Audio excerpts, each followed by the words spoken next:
Hello les scrap addicts, c'est Justine, on se retrouve aujourd'hui pour une nouvelle vidéo tuto dans le cadre des challenges Shoe and Flower, les challenges de Noël. D'ailleurs, erratum sur la vidéo précédente que je vous ai faite, sur laquelle je vous disais qu'il y avait 5 challenges à faire avant le 8 janvier, ce n'est pas 5 mais 4 challenges qui sont à faire. Nous en avons déjà fait un ensemble, d'ailleurs si vous ne l'avez pas vu, je vous invite à aller le voir. C'est cette petite carte qui est sur un thème pop-up. Voilà, donc n'hésitez pas à aller le voir, c'est plus simple que ce qu'il y paraît pour la réalisation. Donc n'hésitez pas à vous lancer, en tout cas à aller voir la vidéo et puis regardez si c'est dans vos cordes ou pas, mais très honnêtement c'est pas si compliqué que ça. Ensuite on avait le challenge de Bon Chic Bon Scrap, je vous mets tout de suite l'encart, l'affiche de présentation du challenge. Donc c'était un cadre photo qui était à réaliser. J'ai réalisé ce challenge, je l'ai filmé, j'ai monté la vidéo, j'ai mis la musique, enfin voilà, elle était prête à mettre sur ma chaîne YouTube et je ne sais pas pourquoi, j'ai supprimé la vidéo avant même de la télécharger sur la chaîne.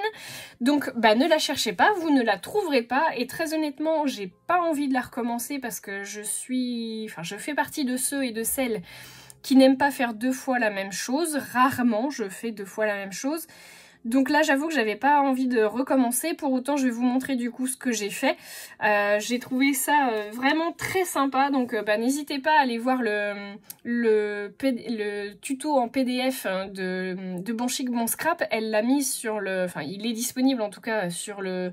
je pense sur le site internet de Facebook. En tout cas, moi je l'ai trouvé sur Instagram. En sachant que les photos de vos créations, il faut les poster sur les photos, les albums photos, pardon, sur le site Facebook de l'enseigne Shoe and Flower.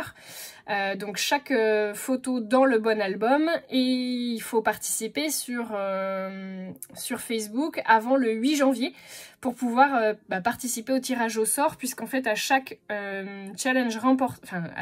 challenge fait auquel vous aurez participé, vous avez la possibilité de gagner 20 € par tirage au sort. Donc, à partir du moment où vous avez participé, il faut essayer d'utiliser un maximum de produits Shoe and Flower, mais si vous n'avez pas que du Shoe and Flower, c'est pas grave non plus. Je pense pas que la marque vous en tienne rigueur. Le principal, c'est de participer et d'avoir un tout petit peu de Shoe and Flower sur votre création quand même. Et ensuite, vous avez aussi la possibilité, si vous remplissez les 4 challenges avant le 8 janvier, de faire partie du coup de cœur de la DT, c'est-à-dire que la design team, l'équipe créative en fait de chez Shoe and Flower, dont certaines font partie comme Pink Lola, il y a Natif 27 je crois, Bon Chic Bon Scrap, il y a Jin Wang, je sais pas si je le prononce bien, il y a Ludovic d'ABM Scrap, AMB Créa Scrap, AMB Créa, Ludovic, enfin bref, il y en a pas mal, donc voilà, c'est eux qui éliront la personne coup de cœur, et là vous aurez la possibilité de remporter un bon d'achat non pas de 20 € mais de 80 €. Je tiens à préciser que je ne fais absolument pas partie de l'équipe créative de chez Shoe and Flower. Je vous avoue, à mon grand regret, je kifferais ma life de faire partie de cette équipe, mais ce n'est pas le cas. On sait jamais, peut-être qu'un jour s'il passe par là, n'hésitez pas à me faire un petit signe si jamais vous voulez que je vous rejoigne, ce sera avec un très très grand plaisir, je kiffe vos produits. Voilà, donc vous l'aurez compris, j'ai quand même pas mal de Shoe and Flower, pour celles et ceux qui ne l'auraient pas vu précédemment. J'ai même fait une petite boîte avec que du Shoe and Flower quasiment là-dedans. Donc voilà, je pioche là-dedans. J'ai pour autant pas pris les 2 dernières collections. Je n'ai rien des 2 dernières collections, mais pour autant ça ne m'empêche pas de participer à ce type de challenge. Bref, trêve de blabla, je vous montre tout de suite. Donc là, c'était un petit cadre photo que j'ai réalisé en craft. Voilà, on se refait pas. Et puis j'ai voulu utiliser des matières un petit peu plus naturelles. Donc là, comme le petit fil, la petite ficelle que j'ai rajoutée au niveau de ma tranche et au niveau de la couverture ici. J'ai mis un petit papier calque que j'ai embossé avec du doré. Et ça, c'est ce tampon-là de la planche Nuance 3. Voilà, du journal chromatique. Donc c'est celle-ci. J'aime beaucoup. Je trouve que c'est très très beau comme ça. J'ai également utilisé du papier d'un vieux livre du coup sur le fond. Avant j'avais tamponné ici mes petits mots. Mon petit tampon de fond qui est ici. Cette planche, je la kiffe. C'est la post-mail du voyage imaginaire. J'aime beaucoup. Je trouve que c'est très beau. Donc c'est celle-ci. Donc je l'ai tamponnée là et un petit peu là, mais j'ai mal centré, donc on le voit moins en haut. J'ai mis du Posca, enfin des petites gouttes de Posca blanche. Et j'ai colorisé ma petite fleur de gerbera. Je pense que vous la verrez dans les tons jaune et orange. Et j'ai utilisé aussi des aquarelles irisées. Je sais pas si vous le verrez. Honnêtement, je suis pas sûre que vous le voyez vraiment. Ah si, un petit peu. On le voit plus vers le centre de la fleur. Voilà, donc ça c'est cette planche-ci. Voilà. C'est journal chromatique aussi, je crois, ça. Non, je sais plus. Si, c'est ça, la gerbera de journal chromatique. Et j'ai également rajouté le petit mot enchantement que vous pouvez retrouver où sur cette planche-là, la planche purple du journal chromatique aussi. Donc je suis restée dans le journal chromatique. Hein, et c'est ce mot-là, enchantement. Voilà, donc j'ai fait une petite étiquette que je suis venue coller en mousse 3D. Et donc à l'intérieur, tadam! À l'intérieur, j'ai utilisé des feuillages. Donc c'est celui-ci pour là. Voilà.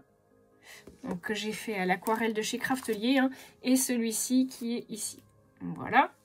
Et ensuite, j'ai utilisé les petits mots au naturel et échantillon. C'est cette planche-ci. Alors, c'est une vieille planche. Je ne sais pas, parce que moi, je l'ai achetée sur Vinted d'occasion. Et je ne sais pas du tout le titre de la planche. J'ai pas le papier original. Voilà. Non, c'est pas brocante ou... Je sais plus.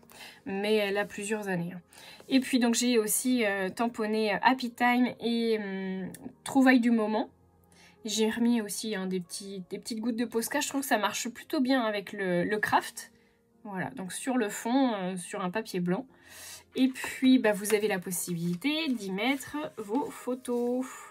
Hop, parce que c'est monté sur de la mousse 3D. Et voilà, ça vous fait un joli cadre. Donc, moi, c'est les enfants, mais voilà, vous pouvez mettre ce que vous voulez. En l'occurrence, je pense, laisser les enfants. Mais bon, ça marche bien même comme ça, je trouve. Voilà, donc ça, c'était le défi numéro 2 que vous n'avez pas vu. Voilà, je suis vraiment navrée que vous ne l'ayez pas vu. Je vous avoue que j'étais très très colère envers moi-même de l'avoir supprimé avant de vous la montrer. Mais bon, c'est pas grave. Et puis je trouve que pour plus de spontanéité, c'est quand même mieux de vous la faire en direct. Donc vous n'aurez pas le défi numéro 2, mais on va faire le défi numéro 3 ensemble. Si vous avez un peu de courage, du coup on se lance sur le défi numéro 3. Je vous mets tout de suite du coup le visuel.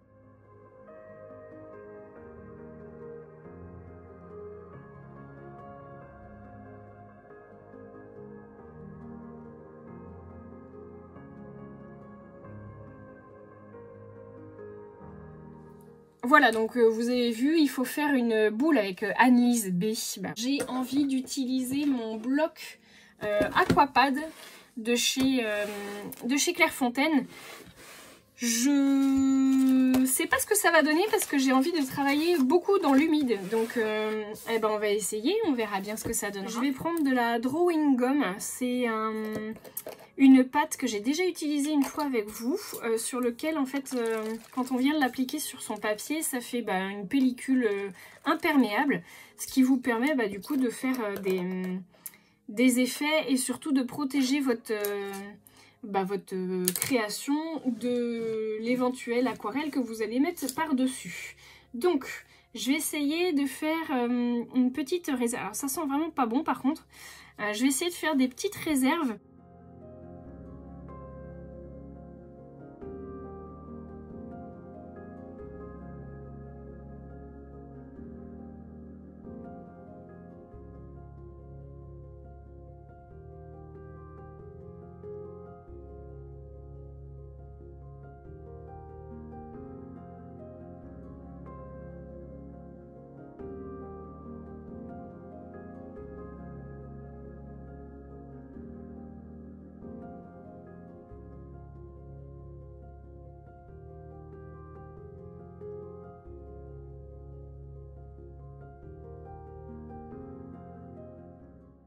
Alors au début je voulais faire comme...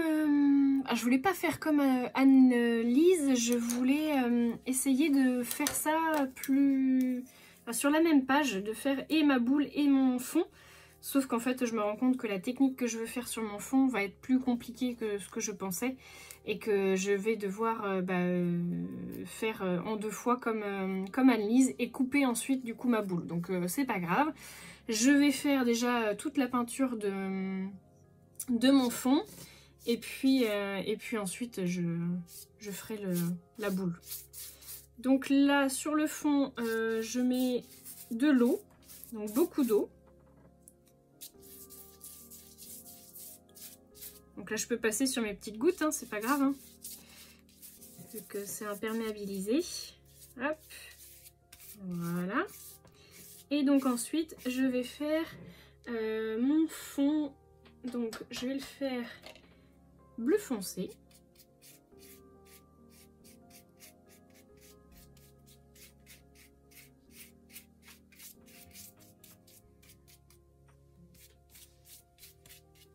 Ah, je crois que j'ai pas assez attendu sur... C'est pas grave.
Le fond, là, je vais essayer d'enlever à certains endroits, je vais essayer d'enlever un petit peu de... Tant que c'est pas sec, en fait, je vais essayer d'enlever les pigments. Donc en utilisant mon petit chiffon et puis mon petit pinceau. Je vais peut-être aller chercher un petit coton-tige.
Donc maintenant que tout est enlevé au niveau de ma petite gomme, alors honnêtement mon papier il est vraiment pas de bonne qualité, donc c'est pas formidable hein, ce que ça fait. Ça a arraché tout plein de papier, c'est vraiment pas chouette, mais bon on va faire avec ce qu'on a. Donc je vais juste refaire un tout petit peu de bleu sur mes gros flocons qui étaient blancs, pour en fait tout simplement pour leur donner un aspect un peu plus naturel.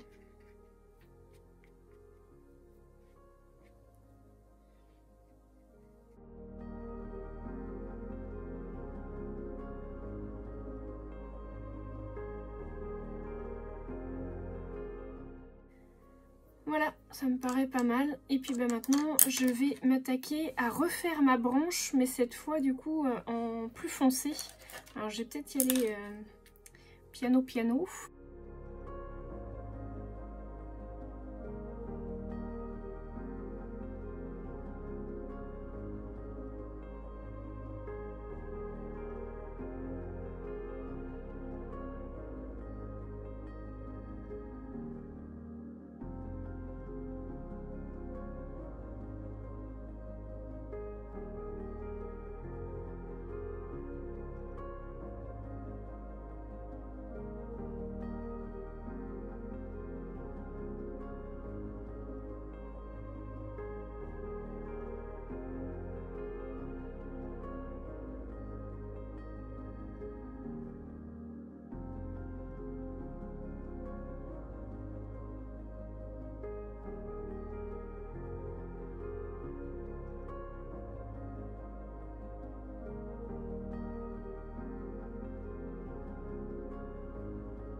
Eh bien écoutez, je suis plutôt fière de moi, je trouve que c'est quand même plutôt pas mal, ça donne un bel effet un peu neige du coup.